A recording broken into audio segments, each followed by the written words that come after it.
Good morning. This morning we're going to have a look at the reasons for Canadian Confederation.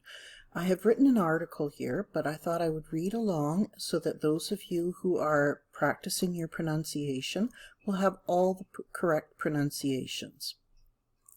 So why would Canada want Confederation? Before 1867, Britain owned 5 colonies in North America.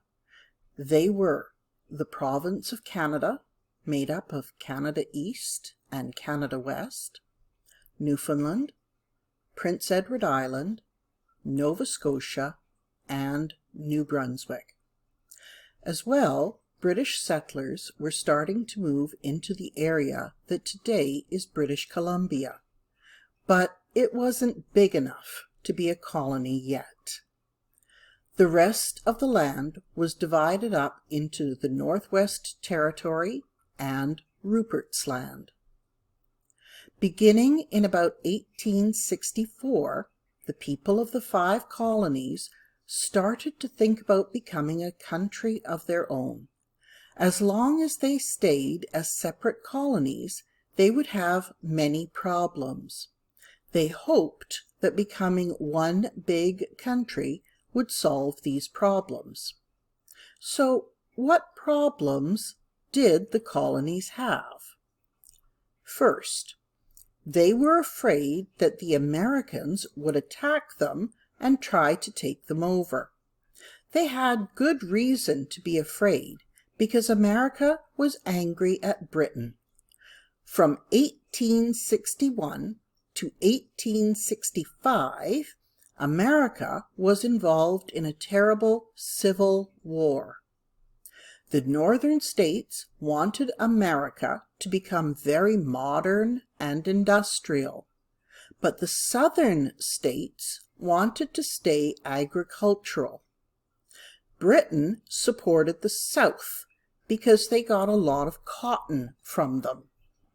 When the North won the war, the colonies were afraid that America would take revenge on Britain by invading them. Many people in Canada thought that if all the colonies joined into one country, then they could make an army and defend themselves against the Americans. Second, the Americans had a belief called manifest destiny. This meant that the American people and the government thought that God wanted them to control all of North America.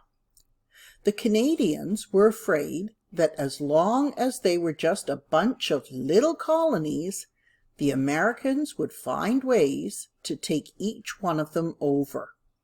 If they wanted to avoid becoming American, they had to join to make one strong country.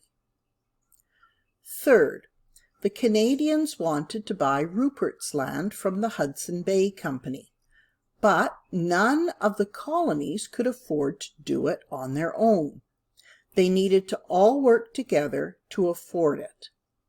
Rupert's Land was important because there were many young Canadians who wanted to be farmers, but all the good land in Ontario and Quebec was taken up. These people had to go to America to find land, so Canada was losing many young people. If they could buy Rupert's Land, there would be lots of room for the young people to have farms, so they could all stay in Canada. Another reason that Canada wanted to buy Rupert's Land was that the Hudson Bay Company was not doing a very good job of keeping the border between Canada and America safe. Many American farmers had started to take over land that was in Canada, but they tried to claim it for America. If Canada was to be one big country, they could buy Rupert's Land and keep the American farmers from claiming our land. Fourth, the colonies needed to have better trade As little colonies, they could not make the best trade deals with other countries or with each other. As one big country, they could make much better deals, and Canada's economy would get better. Fifth, the people in Canada wanted to build some very large projects. For example, they wanted to build a railway that would connect all the colonies with Halifax so they could move their goods to where the ships were for export. Railways are very expensive to build, and none of the colonies could afford to build it all by themselves. If they joined as one country, though, they would have more people who could share the cost of building. Sixth, the people in Canada were tired of political deadlock that meant that nothing could be done in government. The problem was that both Canada East and Canada West got to have an equal number of representatives in government, even though Canada West had more people than Canada East did.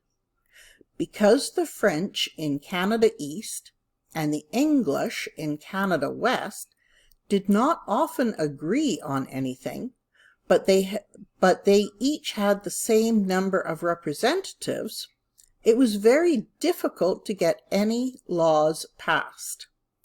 If they were all one country, they would have representation by population.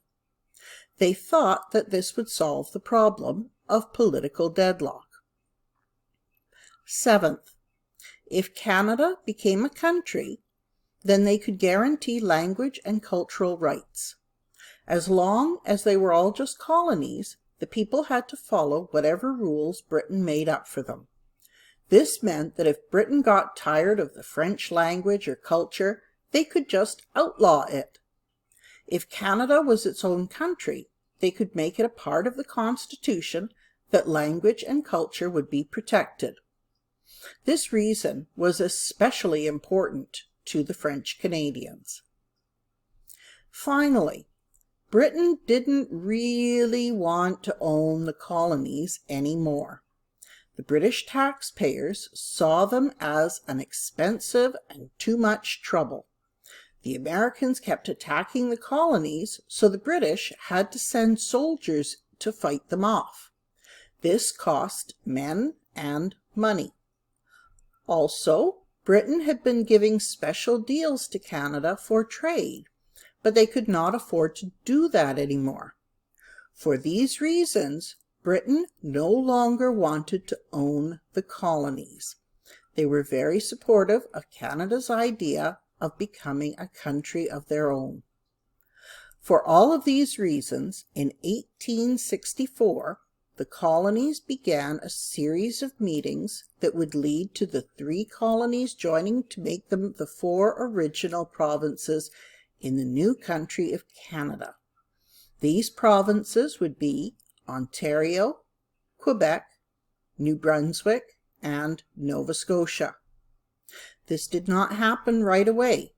There were 3 conferences and 3 years of debate and discussion. But finally, on July 1st, in 1867, Canada officially became the Dominion of Canada. Okay, so that's the reading. And here are your questions. So here, what were the names of the 5 colonies Britain owned in North America? Just put the answers in here. Why wasn't British Columbia a colony? So why was British Columbia not yet a colony? In what year did the colonies start thinking about becoming a country? Not when did they become a country, when did they start thinking about becoming a country? Why did Britain support the southern states during the Civil War? Why did the Canadians think the Americans might attack them after the Civil War was over? This one might take 1 or 2 sentences. How might Confederation save Canada from manifest destiny? Why didn't one of the colonies buy Rupert's Land themselves? What did the Canadians want to do with Rupert's Land? How would Confederation help with trade? What big project did the Canadians want to build? Why did they need to confederate before they could buy the big projects? If the colonies confederated, what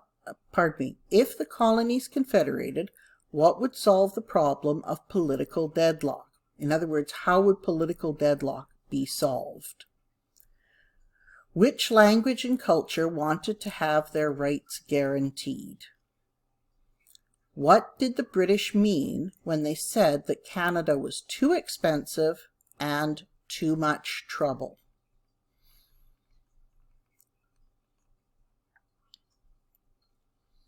Which colonies joined Confederation?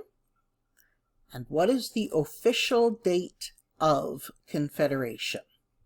Okay, so that is your work for today. And again, I will give you as much time as you need to get this completed. If you have any questions, just drop me a line on Edsby. Thanks, guys. Talk to you later.